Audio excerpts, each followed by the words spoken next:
Fala pessoal, tudo bem? Como vai? Sejam bem-vindos a mais uma aula do Byte, mais um encontro. Eu sou o Moreno André Erles e hoje eu trago para vocês aqui a continuação da nossa última aula, que está falando sobre o tempo da vida, e hoje a gente vai focar no seguinte: hoje a gente vai focar nos meses judaicos, 13 homens e um novo segredo. O que isso quer dizer? Me acompanha aqui que você vai entender. 12 meses, às vezes 13. O calendário judaico, diferente do calendário secular, isso a gente viu na nossa última aula, ele, de vez em quando, tem o 13º mês. Quando a gente tem um ano bissexto, ele não é acrescido um dia, e sim é acrescido um mês, o que leva o ano a ter 13 meses ao invés de ter 12 meses. E assim como os 12 filhos de Jacob deram origem às 12 tribos nas quais a nação judaica foi dividida, o ano também ele é composto por 12 meses, basicamente. Seus nomes vêm do tempo do exílio judaico da Babilônia. Mas espera aí, 12 filhos, 12 meses, e o 13º mês, como é que funciona? A gente sabe que a tribo de Yosef, o penúltimo filho de Jacob, ela foi dividida em duas, entre Menashe e Efraim, seus dois filhos. Então a gente tem, na verdade, 13 tribos e não 12, mas isso aqui a gente vai ficar para uma próxima aula, ou dar uma olhada aqui nos nossos vídeos do Byte, que você vai encontrar algum assunto relacionado. E vamos listá-lo como o correspondente aproximado do calendário judaico. Daqui a pouco eu vou trazer para vocês uma tabela com os meses do calendário em hebraico e correspondente aos meses do calendário secular, do calendário gregoriano, calendário solar. Então, os meses judaicos, nós temos Tishrei, Reshvan, Kislev, Tevet, Shvat, Adar, Adar Sheini, que esse seria o mês acrescido, né? O mês de acréscimo do ano bissexto. Nissan, Iyar, Sivan, Tammuz, Av e Elul. Eles correspondem da seguinte maneira: Tishrei, ele corresponde a setembro e outubro. Reshvan, entre outubro e novembro, que é o período que geralmente ele cai. Kislev, entre novembro e dezembro. Tevet, entre dezembro e janeiro. Shvat, entre janeiro e fevereiro. Adar, entre fevereiro e março. E Adar Shani também entre fevereiro e março. Nissan, entre março e abril. Iyar, abril e maio. Sivan, maio e junho. Tammuz, junho e julho. Av, julho e agosto. E Elul, entre agosto e setembro. Assim é o correspondente do mês judaico ao mês do calendário secular. Um feriado por mês, ou quase isso. Pessoal, o que a gente tem muito interessante no calendário judaico é que cada mês ele tem uma data especial. Um feriado. Pode ser um feriado triste ou um feriado alegre, né? O tempo nos força a recordar, comemorar, festejar, jejuar, rir ou chorar. As datas não podem ser ignoradas. Por que as coisas foram como foram? Esse é um dos motivos que a gente comemora essas datas nesses meses. Pelo menos podemos associar os meses às suas datas especiais. Então, o mês judaico de Tishrei é o mês de Rosh Hashanah, Yom Kippur, Sukkot. Reshvan é chamado de Mar Reshvan, Mar é amargo, o único do ano que não tem nenhum feriado, seja ele um feriado de comemoração ou de jejum. Talvez pelo fato de que a gente veio no mês anterior com Rosh Hashanah, 2 dias, mais Yom Kippur, mais um dia, depois mais 8 dias de Sukkot. São tantas festividades que de repente é por isso que a gente tem um mês de Reshvan para descansar. É o que os nossos sábios falam. O mês de Kislev a gente tem Hanukkah. Tevet, temos o jejum de Asará de Tevet, quando teve o cerco a Jerusalém, de 10 de Tevet. Shvat, nós temos Tu B'Shvat, que é o ano novo das árvores. Adar, jejum de Esther e Purim. Nissan temos Pesach e Yom HaShoah. Iyar, Yom Ha'atzmaut, Yom Yerushalayim. Sivan, nós temos Shavuot. Tammuz, temos o jejum de 17 de Tammuz, quando foi a derrubada das muralhas de Jerusalém.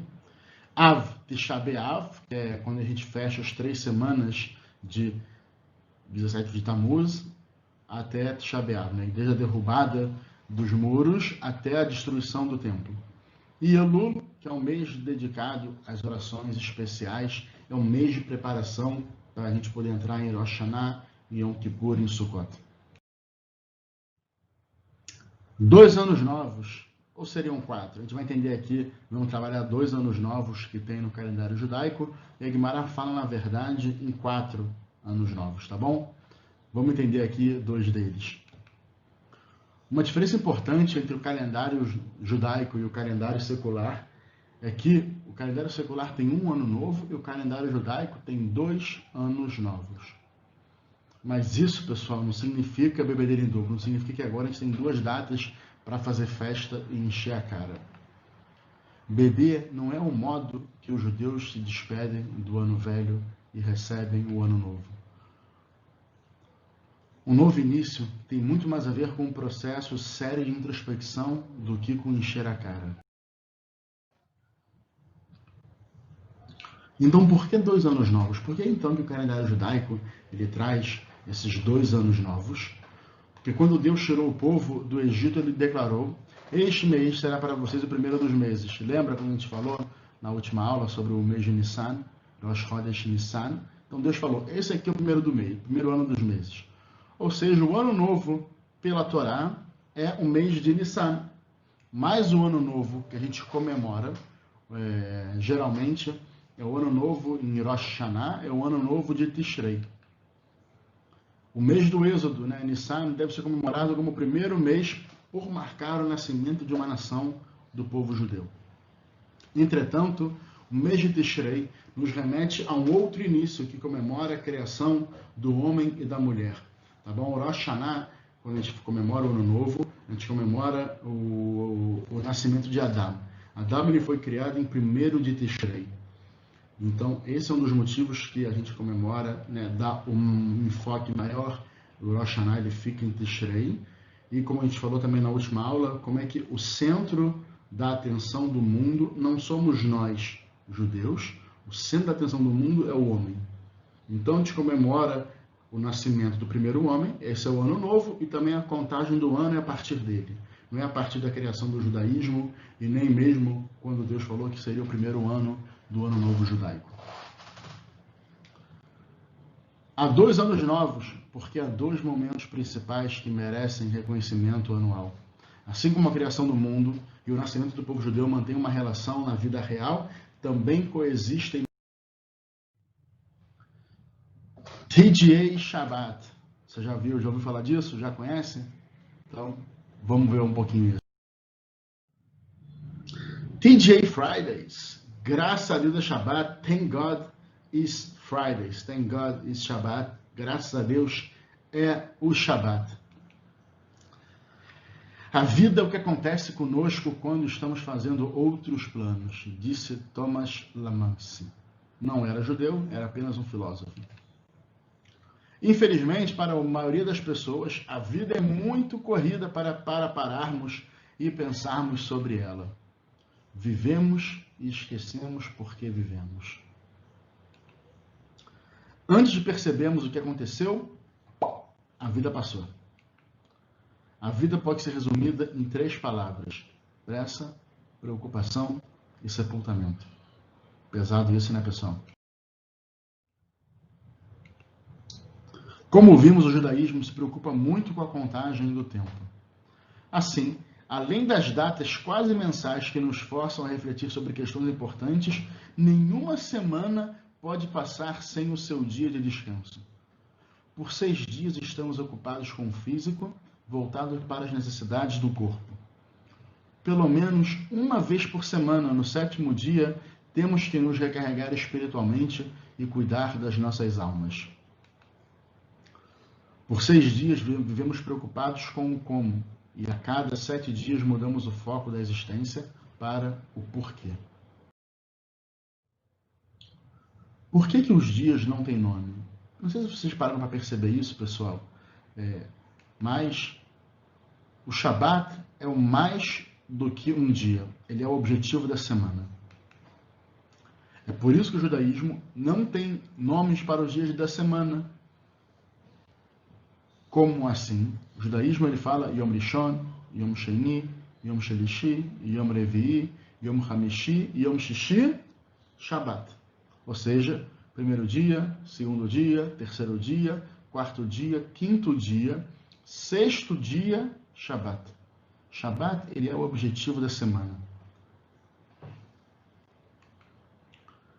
Domingo, segunda, terça-feira são nomes seculares. Em algumas línguas, como em inglês, Sunday, Monday, Tuesday, tem origens pagãs. O significado de cada dia está relacionado à sua posição em relação ao Shabat. Ou seja, como eu falei, pessoal, o segundo dia nada mais é que o segundo dia depois do Shabat, ou a contagem que ainda faltam mais 4 dias para chegar o Shabat, mais 5 dias para chegar o Shabat. Isso coloca toda semana sob uma nova perspectiva profundamente diferente. Cada dia é visto como uma preparação para a chegada do Shabat. A meta ao ser alcançada é o 7º dia, o que enfatiza a nossa essência espiritual. Os dias da semana são apenas os meios para um grande fim. Não descansamos para trabalhar. Trabalhamos para ter um dia de descanso. Dia de folga. Então, pessoal, a Torá diz nos 10 mandamentos, no 4º mandamento, 6 dias trabalharás e farás toda a tua obra, e o 7º dia é sábado do Eterno teu Deus, não farás nenhuma obra. O Shabat é um dia de descanso, não passivo, mas com criatividade. Pessoal, em quantos dias Deus criou o mundo? A resposta que vai vir na cabeça são 6 dias. Em 6 dias Deus criou o mundo, e no 7º dia ele descansou. Sim e não. Na verdade, Deus ele criou o mundo em 7 dias. Foram 7 dias de criação. Mas como assim? Não entendi. A criação original ela durou 1 semana, incluindo o 7º dia. De que maneira isso foi possível? Quando o artista se distancia da sua obra para observar e para avaliar, isso tudo faz parte do processo de criação. Você não pode falar que a criação é somente quando ele fez. Quando ele para ver e revisar, está tudo dentro do esquema dele. Então, se vocês aí estão em casa, estão estudando, eu aqui separo um tempo para poder preparar esse PowerPoint, preparar os slides, gravar. A aula que eu preparo, que eu faço, ela não é só naquele momento que eu estou preparando o PowerPoint ou que eu estou gravando. Quando eu paro, eu analiso, eu olho, eu volto, tudo isso faz parte da criação. Ainda que você possa não estar fazendo nada, só estou olhando, só estou revisando, ainda estou trabalhando, ainda faz parte de toda a criação do mundo, embora não esteja alterando nada. Foi assim que Hashem fez. No 7º dia, ele observa a sua criação para ver como é que ela está como um todo. Ele não cria nada, ele não faz mais nada. Ele para de criar. E esse é o nosso foco, é parar de criar e não simplesmente o descansar. Nossas vidas, considerando que são obras de arte, necessitam de revisão e reavaliação constante. Quem não faz isso uma vez por semana, mais cedo ou mais tarde, terá que procurar ajuda profissional para avaliar o propósito de sua existência. Pessoal, olha que maravilha que o Shabat faz. Ele automaticamente dá para a gente um dia por semana que a gente pode se desconectar do mundo. Que a gente pode desligar a chave, deixar tudo pronto, prepara a comida, prepara a luz, deixa o timer ligado do ar-condicionado, do ventilador. A gente senta com a família, a gente janta, almoça, conta história, conversa, bate papo, fala do Dvar Torá, palavras bonitas, brinca, joga, reza. É um dia que a gente faz um momento de introspecção. A gente para e pensa na nossa semana, nosso dia, como é que eu estou, como é que eu fui essa semana, o que eu posso fazer para melhorar, o que eu posso fazer para melhorar também como um judeu. Tá? Esse é um dos motivos do Shabat. E aquele que não para por vontade própria, uma hora ou outra ele vai ter que parar, ele vai ser obrigado a parar. Se você trabalha descontroladamente, desenfreadamente, uma hora a pessoa fica doente, isso é inevitável. Fica doente de tanto trabalho, doente de tanto estudar. Tem um momento que a gente tem que parar, simplesmente fechar tudo, respirar fundo e falar, chega, hoje é Shabat. Hoje é o dia que eu vou me dedicar para mim, para Hashem, para minha família. Ponto final. Eu, antes de estar aqui com vocês, eu tinha um restaurante. E era um restaurante kasher, e esse restaurante ele não funcionava, obviamente, no Shabat e também nos feriados judaicos. E eu digo graças a Deus, porque acabava o Shabat, já estava lá no restaurante, domingo, segunda, terça, quarta, quinta, sexta-feira não trabalhava, e sábado à noite estava de volta. Fizesse chuva, fizesse sol, feriado, não importa. Eu falava, ainda bem que tem Shabat, porque se não tivesse Shabat, eu me veria obrigado a abrir o restaurante no sábado. Afinal de contas, qual é o maluco que fecha um restaurante numa sexta-feira à noite? Um dia que você vai ter movimento, que tem pessoas procurando, saindo para comer e se divertir. Né? Tem que ser muito doido. Ou tem que ter muita fé em Hashem. Dizer que o sentido do Shabat é não trabalhar é o mesmo que definir que o dia de ação de graças simplesmente como um dia que não se trabalha. Quer saber? Shabat é o dia que não se trabalha. Né? Isso para mim é o Shabat. É que nem você virar e falar que ação de graças também é um dia que não se trabalha. Né? Que o Natal é um dia que não se trabalha. Evitar fazer algum tipo de trabalho no Shabat sem enfatizar a sua espiritualidade é como celebrar o dia da ação de graças sem lembrar que o propósito é agradecer, ou você celebrar o Natal simplesmente para juntar a família, para comer todo mundo junto porque é feriado, não tem ninguém trabalhando, e não para comemorar o que se comemora no Natal. Descansar no sentido do conceito do Shabat é completamente diferente do descansar definido como não trabalhar ou não fazer esforço. Algumas vezes, quando a gente escuta, às vezes, que Deus descansou, não é que ele descansa do trabalho físico. Primeiro que Deus não cansa. E o foco daqui não é o cansaço do trabalho físico. Você pode não, você tem que subir de escada a sua casa. Você pode morar no 10º andar, que você vai ter que subir de escada. Ah, não é porque você mora muito alto, a partir do 7º andar já pode apertar o botão do elevador. Não, não é assim que funciona. Então, o foco do Shabat não é em relação ao esforço que você faz, esse descanso. É simplesmente o fato da gente se conectar com a parte espiritual e não com a parte material. É você parar a criação e focar em tudo que já foi feito e o que a gente pode fazer de melhor na próxima semana. No Shabat, a gente deixa de ser completamente um animal para ser um ser espiritual. Sem meta. Quando atingir a meta, a gente dobra a meta. Alcançar uma meta desse tipo não é fácil, pessoal. A semana de trabalho foca no nosso corpo, enquanto o Shabat devemos nos voltar para as nossas almas. Fazemos isso com a ajuda de rituais, né? Fora as tefilot e as músicas, também tem um ritual. A gente tem que acender a vela agora, todo o ritual pré-Shabat, né? Preparar comida, deixar a casa toda pronta, arrumada, a mesa posta, tudo bonito, tudo cheiroso, para na hora que o Shabat entrar, a gente poder descansar dessa parte física e focar um pouco na parte espiritual. Os rituais nos fazem saber como nos conectar com a nossa alma. Isso é legal, porque você pode se perguntar, para que tem que ter o ritual? Por que tem que ser dessa maneira? Por que eu não posso fazer da maneira que eu quero? Porque a maneira que já foi colocada, que já foi posta, ela foi feita assim, porque ela ajuda a gente a se conectar com a nossa própria alma. Acendemos nossa alma como a chama de uma vela. Tá bom? Não só a gente acende a nossa alma igual a chama de uma vela. A gente vai ouvir muito isso, que a alma do judeu, a nossa alma, não só do judeu, desculpa, as almas elas são comparadas a uma chama. E a metáfora do fogo é particularmente adequada ao Shabat, porque esse é o modo físico através do qual ele tem o seu início marcado. De que maneira, pessoal? Acendendo as velas. Quantas velas a gente acende? 2.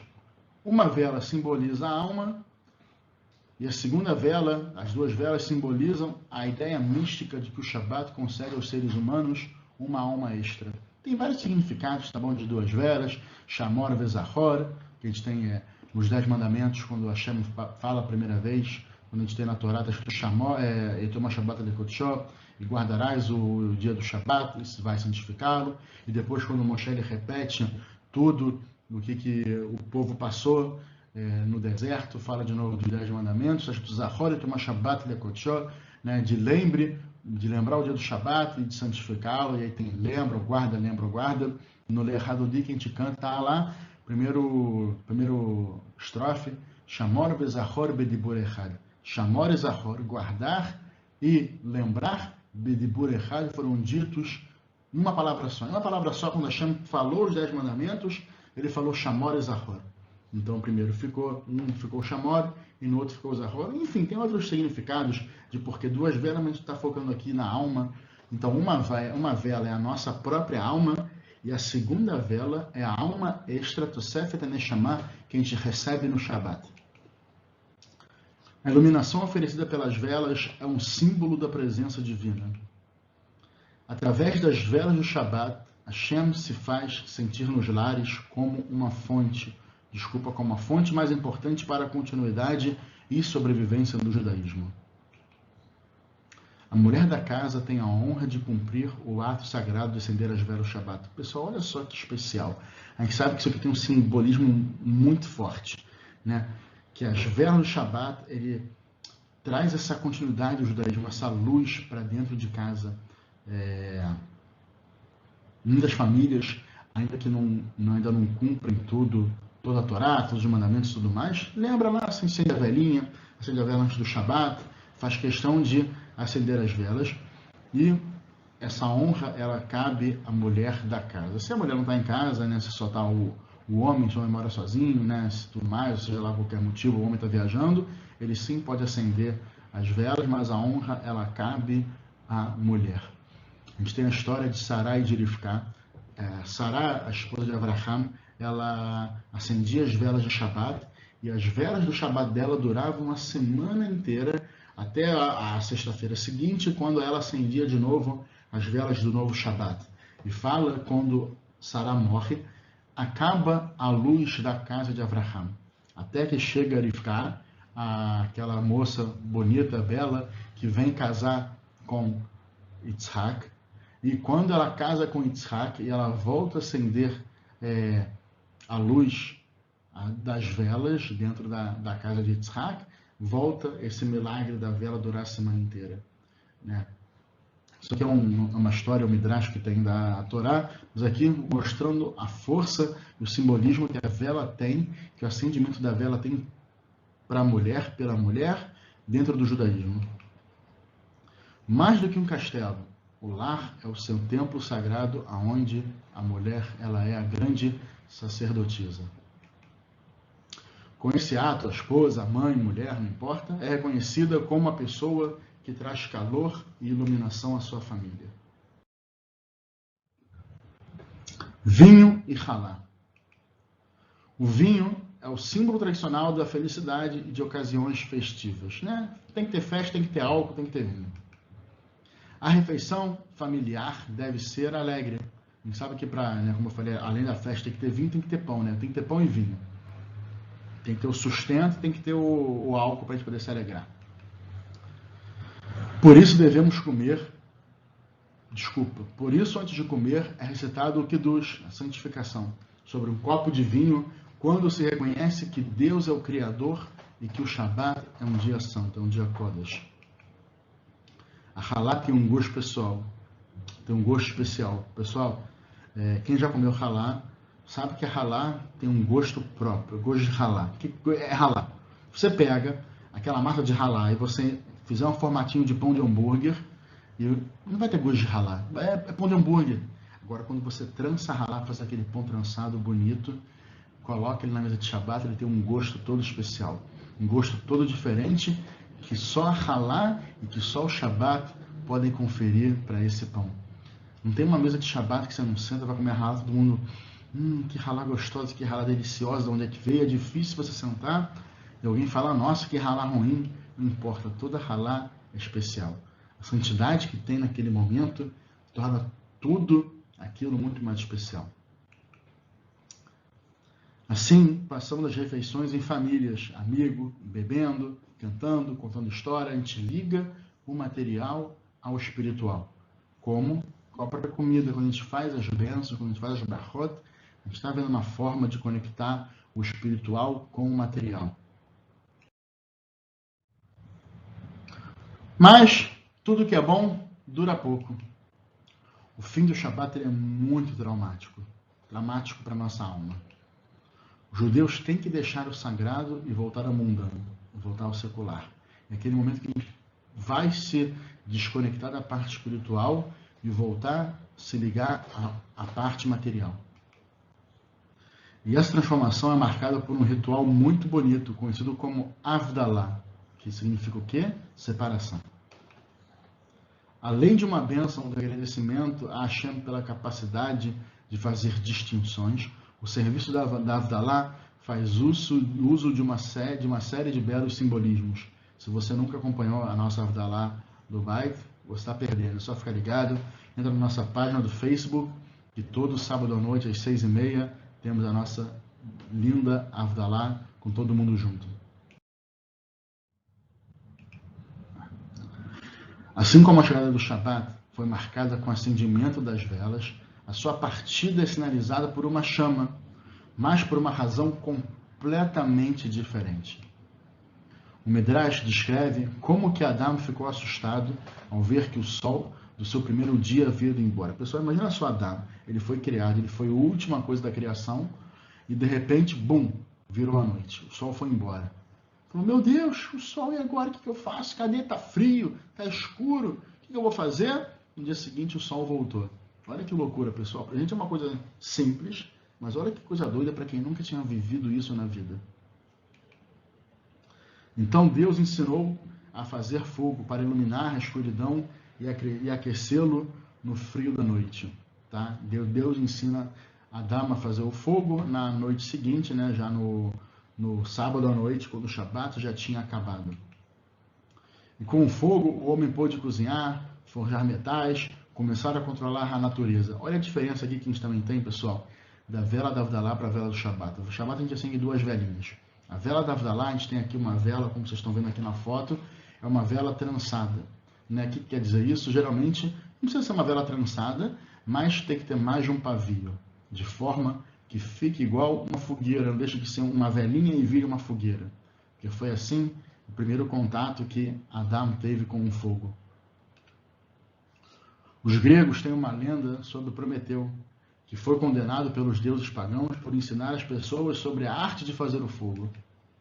Os judeus agradecem a Deus por lhe ter permitido partilhar do seu segredo e ao longo da semana serem parceiros dele no ato da criação. Pessoal, fogo é uma das coisas principais da criação e para a criação. A gente precisa de fogo para tudo, para comer, para cozinhar, para forjar metais, e, enfim, para tudo. Tudo envolve fogo. Envolveu o homem ter o conhecimento sobre o fogo. Então, diferente de idolatria, diferente das outras religiões, a nossa, ela agradece a Deus por ter ensinado a gente a usar o fogo e manipular o fogo.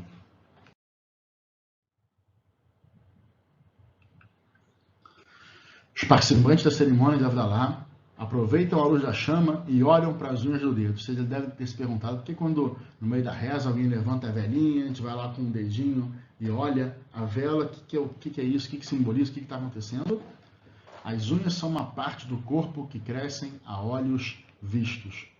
Observá-las à luz da vela acesa imediatamente após o Shabat é uma forma simbólica de nos perguntarmos se crescemos espiritualmente nesse dia, enquanto nos preparamos para encarar novamente o mundo. Ou seja, quando a gente olha a nossa unha de frente para o fogo, a gente está vendo não só se a unha cresceu, mas é uma coisa que cresce a olhos vistos.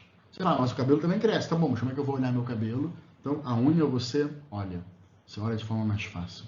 E também tem outro Midrash que fala que Adão e Havá, antes de terem comido do fruto, eles eram revestidos por uma couraça, né, uma camada, como se fosse uma unha, né, uma casca que eles tinham, e depois que eles comem o fruto, eles perdem isso, e se veem sem roupa, e se veem nus. Mas isso também é um Midrash, essa também é uma das explicações do fato que a gente olha a unha na direção do fogo. Fazemos uma bênção sobre especiarias para dissipar a tristeza pela partida do Shabat. Chegou a hora do Bessamim. A gente pega ali um cravo, canela, pimenta, ou então, costume sefaradi, pega alecrim, vai pegar manjericão, pega folha, né? Pega coentro, costuma pegar folhas e sentir aquele cheiro para poder fazer o quê? A gente poder alegrar e acalmar a nossa alma. Quando a noite traz um novo dia, sentimos mais fraco devido ao desaparecimento dessa alma extra que veio no Shabat.